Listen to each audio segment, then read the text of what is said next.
नमस्कार मित्रांनो. तर आज तारीख आहे 26 मार्च 2026 आणि आता दुपारचे 12:30 वाजत आलेले आहे. ॲक्च्युली खरं तर मला आता टाईम आणि डेट सांगायची इच्छा नव्हती. एकूणच मला एक असा व्हिडिओ रेकॉर्ड करायचा होता ज्याच्यामध्ये बेसिकली मी डायरेक्ट बोलायला सुरुवात करतो आहे किंवा एखादा हुक रेकॉर्ड करतो आहे. तो व्हिडिओ ऑलमोस्ट मला यूट्यूबवर पोस्ट करायचा अशा टाईपमध्ये ह्याच इंटेन्शनने मी सध्या तरी रेकॉर्ड करतो आहे. पण नमस्कार मित्रांनो. बोलल्याच्या नंतर काय बोलावं माझ्या डोक्यामध्ये काही येत नाही आहे सध्या. लिटरली कालपासून मी जे काही डेव्हलपमेंट करत होतो त्याच्यामधून मला एक प्रकारे नवीन इन्साईट भेटली असं म्हणता येईल किंवा एक नवीन एनॉलॉजी भेटली ज्याच्याने मी ही जी डेव्हलपमेंटची प्रोसेस आहे ना त्या गोष्टीला एक प्रकारे डिफाईन करू शकतो. सो जेव्हा आपण एखादा ॲप डेव्हलप करत असतो किंवा एखादा सॉफ्टवेअर डेव्हलप करत असतो, it's like we are on the chess board. Black and white जे काही घरं असतात त्याच्यामध्ये बॉक्सेस असतात. तर त्या बॉक्सेसमध्ये एक प्रकारे आपण आहे आणि पुढच्या कोणत्या बॉक्सवर जायचं ते एक प्रकारे डिसिजन राहतो की ॲपचं किंवा सॉफ्टवेअरमधलं कोणता पार्ट डेव्हलप करायला घ्यायचा. तर बेसिकली हे जेव्हा कंपनीच्या लेवलला होतं, जेव्हा एखादा स्टार्टअप म्हणा किंवा एखादी सॉफ्टवेअर इंडस्ट्रीवाली MNC कंपनी असं एखादं सॉफ्टवेअर डेव्हलप करायला घेते तेव्हा ॲक्च्युली तिचं प्लॅनिंग झालेलं असतं. एकूणच फ्रंट एंडला काय दिसणार आहे, बॅक एंडला काय दिसणार आहे, त्याची प्रोसेस काय असणार आहे आणि त्याचे पॅरामीटर्स म्हणा, एकूणच जवळपास सगळीच्या सगळी गोष्ट ती आधीच एक प्रकारे इमॅजिन केलेली असते, डॉक्युमेंट करून ठेवलेली असते की ह्या गोष्टीमध्ये असं असं असणार आहे.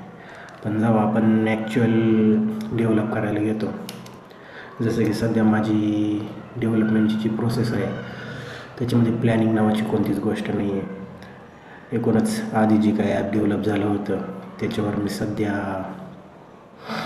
कोड रिव्ह्यू करतो एक प्रकारे. त्याच्यामध्ये जितके पण काही बग्स असतील किंवा फिक्सेस असतील ते करतो आहे आणि त्याच्यामध्ये नवीन काही कोड जर इम्प्लिमेंट करता आलं तर करतो एक प्रकारे. लिटरली एक प्रकारे मी चेसच्या बोर्डवरती उभा आहे आणि मी एक प्रकारचा वजीर आहे. एकूणच मी ठरवू शकतो कोणत्या बॉक्समध्ये जायचं आणि एक प्रकारे मागं जायचं, पुढं जायचं, साईडला, इकडं तिकडं. लिटरली माझ्याकडे ती अवेलेबिलिटी आहे, ऑप्शन्स आहे की मी कोणत्याही गोष्टीला जाऊन हात लावू शकतो, त्याला डेव्हलप करायला घेऊ शकतो.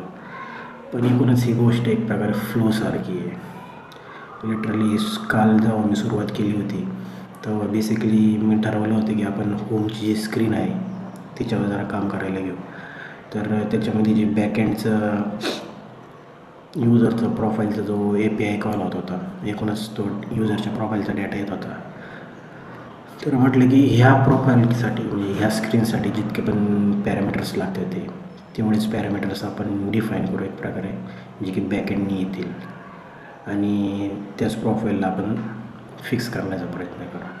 तर लिटरली सुरुवात तिथून झाली होती. त्याच्यानंतर मी पॅरामीटरची नावं चेंज केली एक प्रकारे. आधी जी पॅरामीटरची नावं होती त्या 2-4च जितके पण. पहिलं एक नेम होतं, ID म्हणा, त्याच्यानंतर युजरची प्रोफाईल इमेज होती आणि तिसरं युजरची लोकेशन होती एक प्रकारे.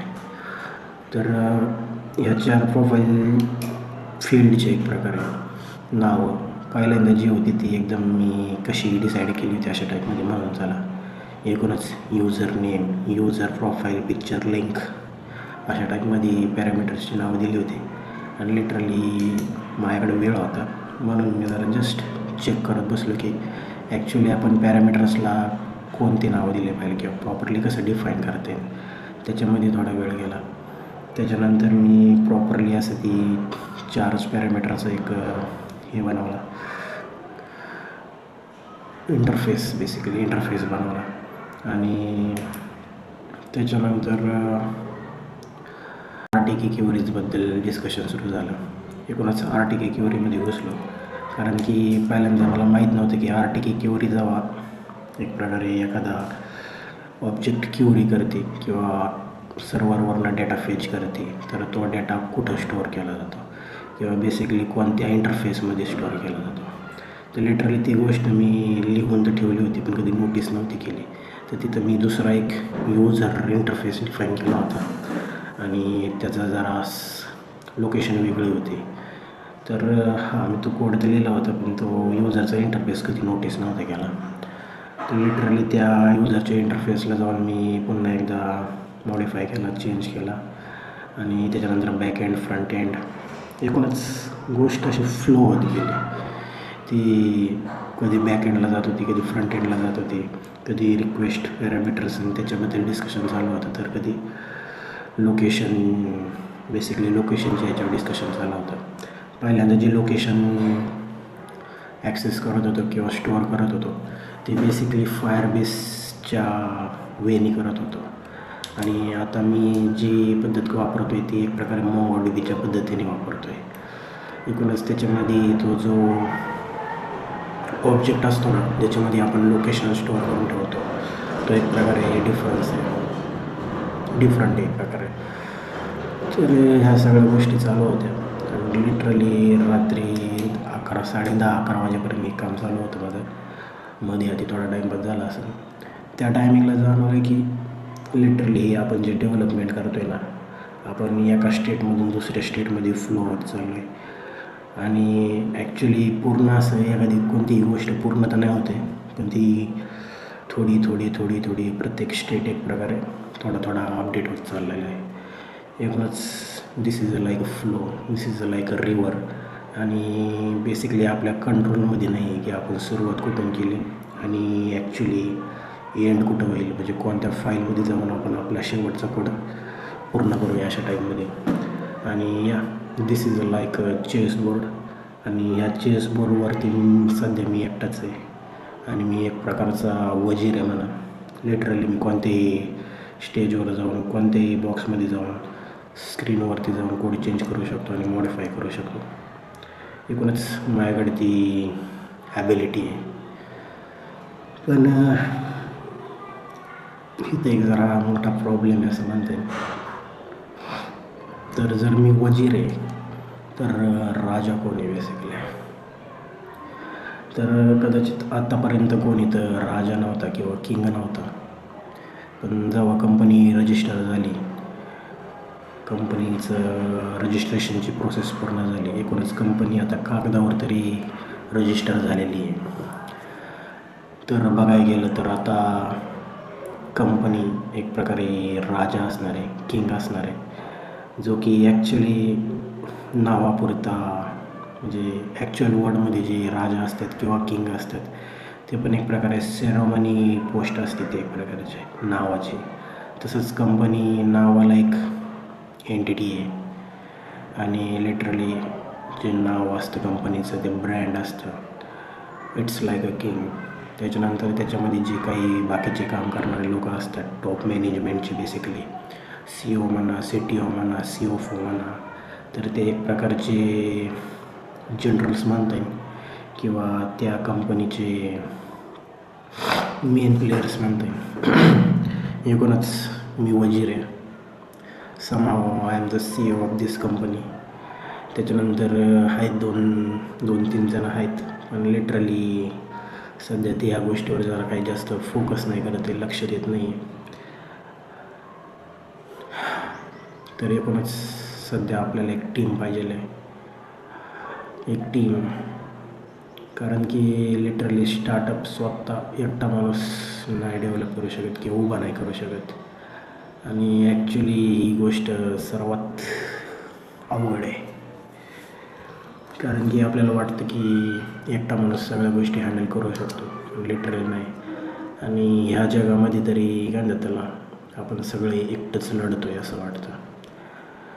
एकूणच जेव्हा आधीच्या काळामध्ये म्हणा किंवा आतापर्यंत जेवढी पण आपली प्रगती झाली ह्युमन सोसायटीची म्हणा किंवा सिव्हिलायझेशनची म्हणा, एकूणच त्याच्यामागं सर्वात मोठं कारण होतं की आपण एकटे लढत नव्हतो कधी. प्रत्येक गोष्टीमध्ये आपण आपल्या टीमसोबत होतो, आपल्या आसपासच्या ओळखीच्या लोकांसोबत होतो आणि त्यांच्या मदतीनेच आपण भरपूर अशा गोष्टी केलेल्या आहेत. एकूणच जेव्हा पहिल्यांदा आगीचा शोध लागला, साहजिकच तो एकट्या माणसाने लावला असू शकतो, पण लिटरली ती गोष्ट वापरण्यासाठी बाकीचे पण असणार आहे तिथं. तर शेती म्हणा, एकूणच ह्युमन सिव्हिलायझेशनची सुरुवात शेतीपासूनच झाली म्हणता येईल. आणि शेती करायला एकटा माणूस पॉसिबल नाही आहे. लिटरली त्याच्यासाठी असे 10-15 लोक तरी मिनिमम एकत्र यावं लागतात. आणि त्या टायमिंगला तरी म्हणतो आहे, त्या टायमिंगला एकूणच 10-15 लोक असे एकत्र तरी आले असतील, ज्यांनी ठरवलं असेल की बाबा ह्या भागामध्ये आपण काहीतरी पेरलं पाहिजे, उगवलं पाहिजे, अशा टाईपमध्ये. आणि लिटरली तेव्हाच्या टायमिंगमध्ये लोकांकडे वेळ होता. एकूणच आतापर्यंत लोकांकडे भरपूर वेळ होता, गेले 20-25 वर्षापूर्वीपर्यंत म्हणते. आणि जेव्हा लोकांकडे वेळ असतो तेव्हा ते एकूणच एकत्र येतात, एकत्र काहीतरी काम करतात, एकत्र काहीतरी करण्याचा प्रयत्न करतात. आणि लिटरली आत्ताच्या ज्या कंडिशनमध्ये आपण जगतो आहे, तिथं प्रत्येकजण स्वतःचं युद्ध एकटा लढतो आहे. आणि ही गोष्ट मला सध्या तरी खूपच त्रासदायक वाटते. लिटरली आत्तापर्यंत आयुष्यामध्ये लिटरली अख्ख्या सिव्हिलायझेशनमध्ये आपण कधी कोणतंही युद्ध एकटं लढलेलं नव्हतं. आपल्यासोबत आपले मित्र असायचे, फॅमिली असायची, किंवा एक प्रकारची आर्मी असायची. कोणताही राजा एकटा लढला नव्हता आतापर्यंत. पण आत्ताच्या कंडिशनमध्ये या सोसायटीनी म्हणा, किंवा या सिव्हिलायझेशननी म्हणा, किंवा टेक्नॉलॉजीने म्हणा, एकूणच प्रत्येक माणसाला एकटं पाडलेलं आहे. आणि याच्यामध्ये सर्वात मोठी गोष्ट किंवा मेन फॅक्टर जर कोणता असेल तर पैसा आहे. एकूणच प्रत्येकजण इथं पैशासाठी काम करतो आहे. लिटरली प्रत्येकजण पैशासाठी काम करतो आहे. जेव्हा एक माणूस सोडून 2 माणसं एकत्र मिळून काम करतात ना, किंवा 3 माणसं, जर तो तुमचा फ्रेंड नाही आहे, फ्रेंड पण नाही एक प्रकारे, एकदम ओळखीचा माणूस नाही, तर लिटरली तोपर्यंत काय म्हणतात त्याला, पैसा नाही तर दुसरा कोणता गेन जर भेटत नसेल तर एकत्र मिळून कोण काम करतच नाही एक प्रकारे. आपण सर्व जे काही युद्ध लढतो आहे ते एकटेच लढतो आहे. आणि लिटरली ही गोष्ट गरजेची नाही आहे, पण असं जे आहे ते आहे, आपण काही बदलू शकत नाही. आणि तसंही एक प्रकारे म्हणता येईल की मी कधी टीम लीडर टाईप माणूस नव्हतो, किंवा टीममध्ये काम करणारा माणूस नव्हतो. आयुष्यभर मी एकटंच काम केलेलं आहे, एकट्याच गोष्टी हँडल केलेल्या आहे, भरपूर काही. एकूणच मी एक प्रकारचा लोन वुल्फ होतो. मी कधी लोकांशी कनेक्ट नाही करू शकलो प्रॉपरली, किंवा माझे असे खूप सारे मित्र नव्हते, किंवा ग्रुप नव्हता असं मोठा एक प्रकारे. आणि लिटरली ही गोष्ट माझ्यासाठी सर्वात हार्ड असणार आहे. कारण की जेव्हा स्टार्टअप उभा करायचा आहे, किंवा एखादी कंपनी उभी करायची, एकटा माणूस ती गोष्ट नाही करू शकत.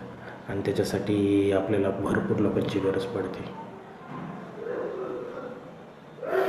आय नीड अ टीम, किंवा आय नीड अ आर्मी. त्याच्याशिवाय ही गोष्ट कदाचित पॉसिबल नाही आहे. पण असं जोपर्यंत मला ही गोष्ट करता येईल तोपर्यंत मी करणार आहे. तोपर्यंत ही गोष्ट चालू राहील. See you soon. बाय.